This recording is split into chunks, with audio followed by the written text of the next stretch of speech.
Hey guys, how's it going? Hope you're doing well. My name is Crown, and today I'm going to read you some very interesting stories that I hope that you're gonna love. And now, without further ado, let's go!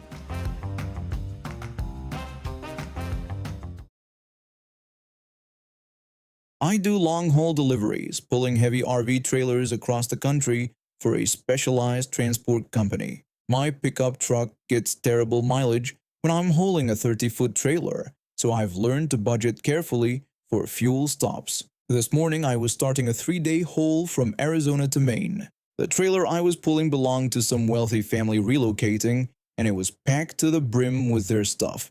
My fuel gauge was already dropping fast after just 50 miles. So I knew I'd need to fill up completely at the next station. I pulled into this big truck stop that had 15 pumps spread across the lot. Most of them were busy, but pump number 5 was open, so I maneuvered my rig over there. Parking with a trailer that size takes skill, and I had to swing wide to get positioned correctly without blocking other customers. Since I knew I'd be pumping close to 40 gallons, I decided to head inside and prepay. It's just easier that way, plus I wanted to grab a cold drink for the road. I walked up to the counter and told the cashier I needed to prepay for pump 5 and asked him to put about $140 on there. He agreed and asked if I needed anything else. I pointed to one of the sodas in the cooler behind him and asked for that too. The whole transaction took maybe 3 minutes. I got my receipt and headed back outside, already planning my route for the next leg of the trip. But when I got back to my truck, there was this woman on the other side of pump 5 trying to jam the gas nozzle into her little sedan. She was really struggling with it, yanking the hose around like it wasn't reaching properly. I asked her what she was doing and she told me she was trying to pump the gas she paid for, but I had parked my truck in front of her pump. I looked around confused. Her car was definitely on the opposite side of the pump from where I positioned my truck. The nozzle she was trying to use was clearly the one meant for my side. I told her I thought there was a misunderstanding and explained that I had prepaid for this pump, and she was trying to use my side of it. She got angry and said she was there first, claiming I had seen her there and decided to block her in so I could steal her gas.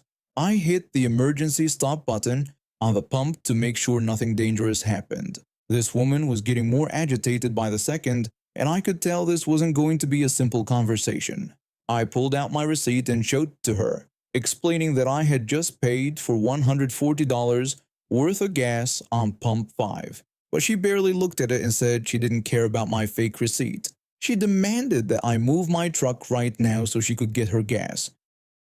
She started accusing me of probably printing the receipt at home and said she knew people like me who tried to scam gas stations. By now her voice was getting loud enough that other customers were starting to stare. I saw a couple of people at nearby pumps shaking their heads at the scene. I suggested we go inside and ask the clerk to sort this out, explaining that they would have records of who paid for what. But she refused to go anywhere and threatened to call the police if I didn't move my truck. I told her that actually sounded like a good idea and suggested we call them. That seemed to surprise her for a second, but then she got even angrier. She said fine, they would arrest me for theft and drunk driving, claiming she could smell alcohol on me from here. I almost laughed at that one. I don't drink at all when I'm working and I'd only had coffee that morning, but she was already pulling out her phone and dialing. A few minutes later, I saw the store manager walking over with a concerned look on his face. He asked what the problem was, and Karen immediately launched into her accusations, saying I had parked in front of her pump and was trying to steal the gas she paid for. She also claimed I'd been drinking. The manager asked me to tell him what happened. I explained the whole situation, showed him my receipt, and pointed out how my truck was properly positioned at pump 5. The manager nodded and said he'd already called the police just to be safe. Karen responded by saying good and demanding they arrest me right now. The manager told her we needed to wait for the officers to sort this out. The next 20 minutes felt like hours. Karen kept ranting about how I was a thief and a drunk, while I just stood there waiting. Other customers were having to walk around us to get to their cars, and I felt bad about the whole circus. When the police finally arrived, there were 2 officers. The first one was this older guy who looked like he'd seen everything, and the younger one was taking notes. The older officer asked what was going on, and Karen immediately launched into her story, talking so fast she was barely making sense. She claimed I'd been stalking her, that I'd followed her to the gas station, and that I was part of some elaborate gas theft ring. She kept saying I'd been drinking and told them to look at my eyes. She claimed the receipt was fake and suggested I probably had a whole printer in my truck. The older officer told her to calm down and asked me to tell him my side. I handed over my receipt and explained everything step by step. The officer looked at the timestamp and the amount, then walked over to examine how my truck was positioned. The younger officer observed that the truck was on the correct side of pump 5 and noted that if she had paid for this pump, her car should be where my truck was positioned. The older officer suggested we go check the security cameras and talk to the clerk. We all went inside and the store manager pulled up the footage on his computer. You could clearly see me walking in, paying at the counter, and walking back out. Then it showed Karen arriving after I'd already started walking back to my truck. The clerk said he remembered me and that I had prepaid for $140 on pump 5. He explained that Karen had come in about 5 minutes later and prepaid for $20 on pump 12. The older officer asked about pump 12 and the clerk said it was on the other side of the lot. Karen said that was impossible and claimed she had specifically said pump 5, but the clerk contradicted her, saying she had definitely said 12 and that he remembered because she had complained about having to walk so far. The officers looked at each other and I could tell they were starting to lose patience with Karen. The younger officer told her the evidence was pretty clear and explained that she had paid for pump 12, not pump 5. Karen started shouting that we were all in on it and called it a conspiracy. She accused me of bribing everyone. That's when things got really weird. Karen started accusing the police of being corrupt, the store clerk of being my accomplice, and me of being some kind of master criminal. She was waving her arms around and getting more hysterical by the minute. The older officer warned her that she needed to calm down or they were going to have a problem. She demanded that he test me for drunk driving right away and told him to make me walk in a straight line. The officer looked at me and shrugged, asking if I would mind doing a quick field sobriety test just to put this to rest. I told him no problem. I did the whole thing, walking in a line, touching my nose, standing on one foot. It was easy since I was completely sober. Karen started screaming that I was faking it and claimed I had practiced. She said that wasn't how drunk people walk. The younger officer had heard enough and told her that was it. He told her she was under arrest for filing a false police report and disturbing the peace. Karen asked what he meant and said he couldn't arrest her because she was a victim. They put handcuffs on her and she was still screaming about conspiracy theories and gas theft rings. The officer explained that since she'd accused me of stealing over $100 worth of gas, it was actually a felony charge she'd made falsely. He told her that the attempted theft charge was worth more than $500, which made filing a false report about it a serious offense. Karen started yelling that this was America and she had rights. She demanded to speak to their manager. The younger officer simply told her she could speak to a lawyer instead. They loaded her into the patrol car, still yelling about how the whole system was corrupt. The older officer came back over to me and shook his head. He said he'd been on the force for 23 years and still saw new things every day. He apologized for all the trouble. I told him no worries and said I appreciated them sorting it out. After they left, the store manager came out with a free root beer and apologized for the whole mess. He said Karen had been in before causing problems with other customers over petty stuff. He mentioned she had tried to return a half-eaten sandwich last month, claiming they sold her moldy bread when the sandwich was fine and she just wanted her money back. I finally got my truck fueled up and back on the road. Back in February 2009, I was living the classic broke college student life. I was 20 years old, pulling double duty with a full course load and a full-time job at a retail store. Money was tight, stress was high, and sleep was basically a luxury I couldn't afford. I've been working retail for 3 years by then, which meant I gotten pretty good at reading people and talking my way through tough situations. Little did I know those skills would come in handy for something way more intense than dealing with difficult customers. It started on what seemed like a normal Tuesday morning. I just finished my chemistry lab at college and was rushing to get to work. The lab had been messy that day, with everyone scrambling around trying to finish their experiments before time ran out. I grabbed my stuff, threw my purse over my shoulder, and headed to my car. Halfway to work, I reached for my wallet to grab some gas money, and my heart dropped. It wasn't there. I pulled over and tore through my entire purse, checking every pocket twice. Nothing. I tried to think back to when I'd last used it. That morning for coffee, definitely. But after that, I couldn't remember. Something in my gut told me this wasn't just a case of misplacing it. I had this sinking feeling that someone had taken it. So I did what any paranoid person would do. I called my credit card company right away. The customer service rep put me on hold while she checked recent transactions. When she came back, her tone was different. She told me there had been a charge from about an hour ago at Murphy's Bar and Grill for $237. I told her I'd never even been to that place, and she immediately marked it as fraudulent activity and canceled my card. Most people would have stopped there, filed a police report, and moved on with their lives. But I was broke, stressed, and honestly pretty angry that someone thought they could just steal from me and get away with it. That wallet had cost me $50, which might not sound like much, but when you're living on ramen noodles and hoping your card doesn't break down, $50 is a lot. I called the police first like a responsible citizen. The local police told me I needed to call the reservation police since my college was on tribal land. So I called them. The reservation police officer explained that since I couldn't be sure the theft happened on campus, it wasn't really their jurisdiction either. When I asked what I was supposed to do, he told me to file a report with whoever I wanted, but honestly warned me that these cases rarely go anywhere. That's when I decided to take matters into my own hands. 3 years of retail had taught me that if you're polite but persistent, people will usually help you out. So I called Murphy's Bar and Grill directly. I explained to the woman who answered that someone had stolen my credit card and used it at their restaurant about an hour ago, and I was wondering if she could help me figure out who it was. She sounded sympathetic right away and asked for my name and the last 4 digits of my card. I gave her the information and she put me on hold. When she came back, she sounded excited. She told me she was actually the one who had served that table and remembered because the tip was huge. Like, weirdly huge. The guy had said his wife was treating him to lunch, and that's why the card had a woman's name. When I asked if she could tell me anything else about them, she gave me way more information than she probably should have.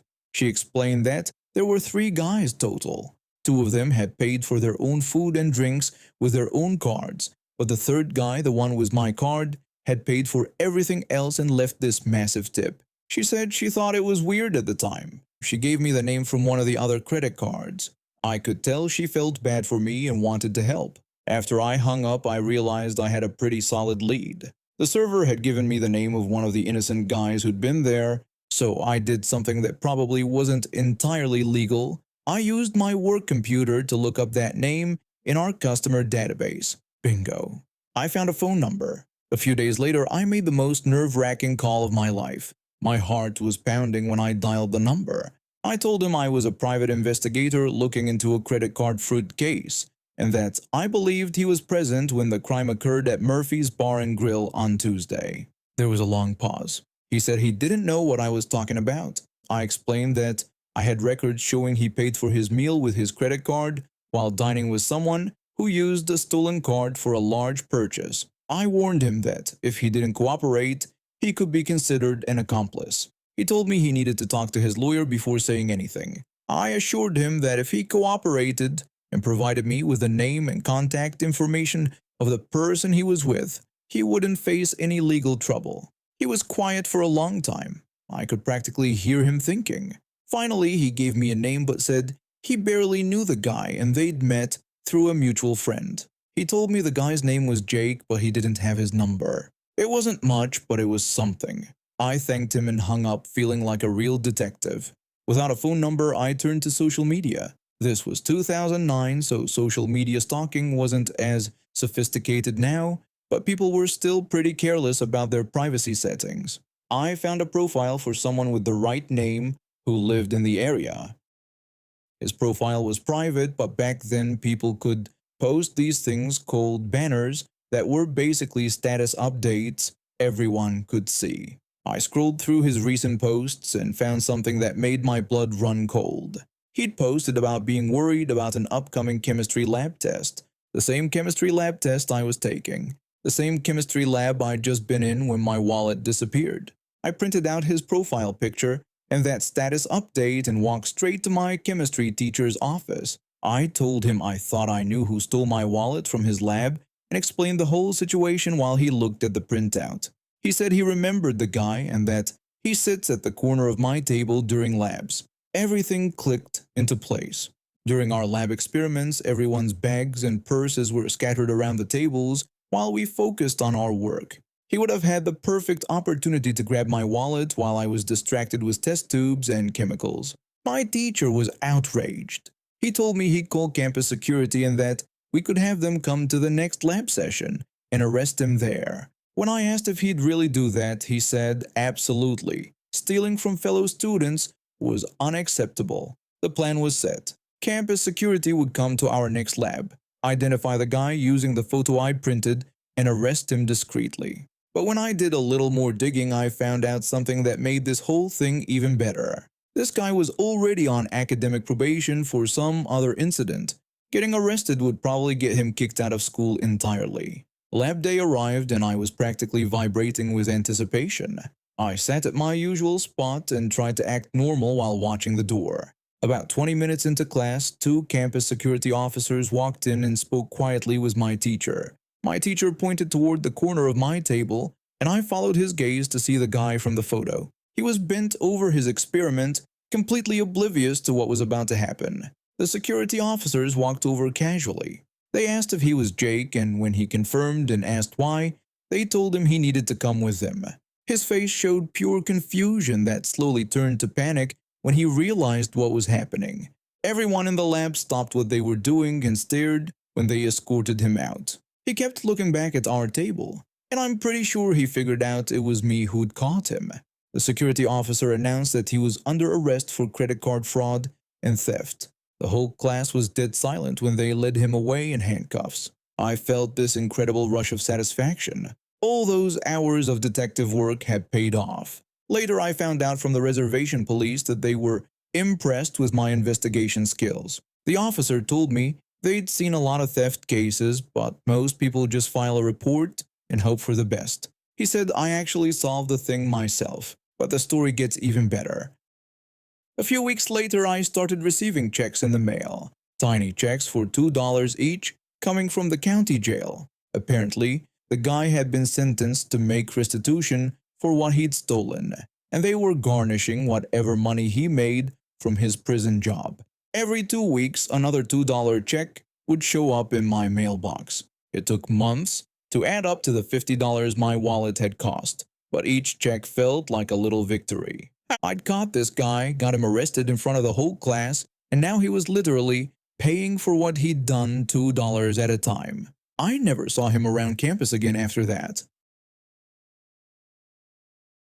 My family has been in firefighting for generations. My grandfather, dad, and uncles all volunteered at the local fire company. When a few old fire trucks went up for sale, my grandfather bought them and fixed them up as a hobby. The problem was, he lived in a townhouse with just enough room to park them in his backyard, but no space for a proper storage building.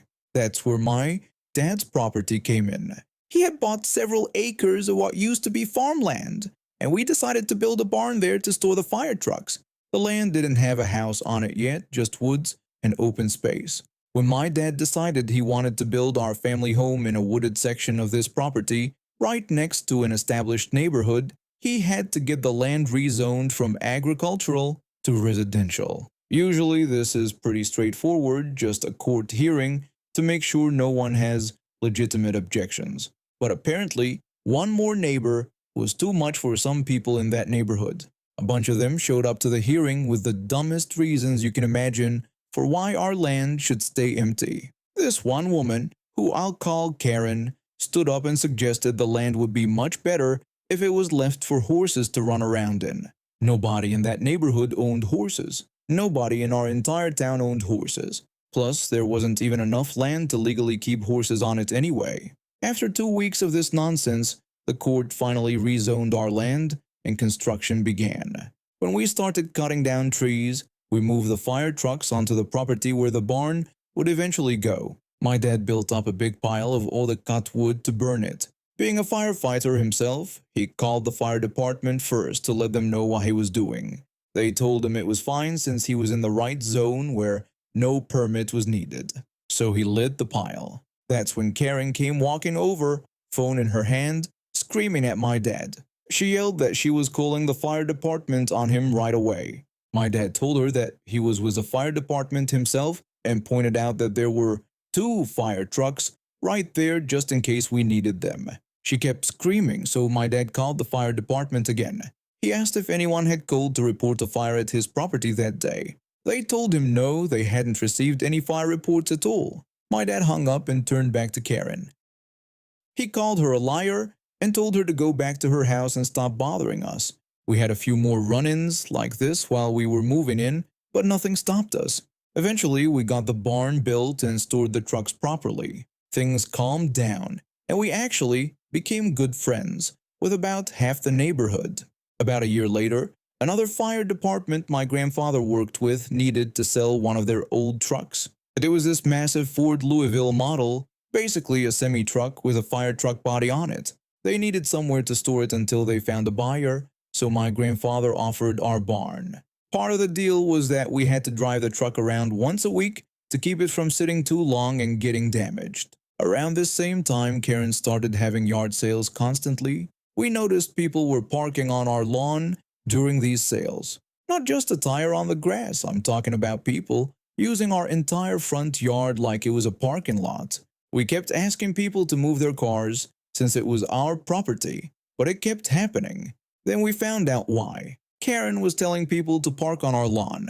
We put up a sign that said no parking in big black letters. For a while, people stopped using our yard as a parking lot. Then one day, Karen walked over, ripped our sign off its post, pulled the whole post out of the ground, and threw it into the woods behind our house. My parents were furious. The very next day, people started parking on our lawn again. That's when my dad came up with his plan. He put the sign back up. Then it was time for the weekly drive of that big Ford Louisville truck. My dad had been driving trucks like this since he got his license, so he knew exactly what he was doing. He drove to one end of the neighborhood, turned around and started heading back. This truck had a 10-speed manual transmission.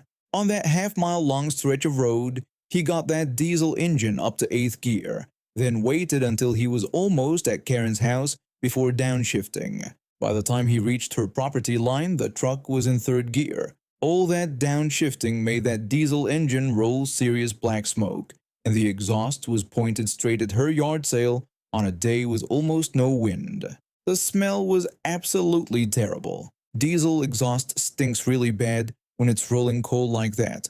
Within a few days, everything left from Karen's yard sale was packed up in garbage bags sitting next to her trash can. She might have tried calling the cops, but what was she going to say? That her neighbor's fire truck drove by and the exhaust ruined her yard sale? I don't think the cops would have taken that seriously. After this, Karen not only left us alone completely, but she stopped having yard sales altogether. Since she had been horrible to us the entire time we lived in that neighborhood, we cost her hundreds, maybe even thousands of dollars she could have made from that yard sale and all the future ones she never had. And now we have reached the end of today's stories. Thank you for watching, and see you next time.